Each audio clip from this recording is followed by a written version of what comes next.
Meaning of grab. Grab.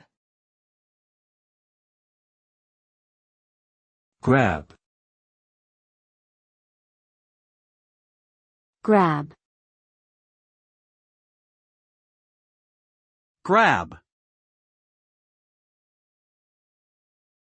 The verb grab means to seize or take hold of something suddenly and forcibly.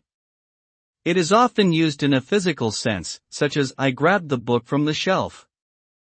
It can also be used in a more metaphorical sense, for example, the catchy melody grabbed my attention. In either case, the result of grabbing is a quick and sudden acquisition of the thing being grabbed, sometimes without much consideration or thought. Grabbing can be aggressive or impulsive, but it can also be a necessary action in certain situations.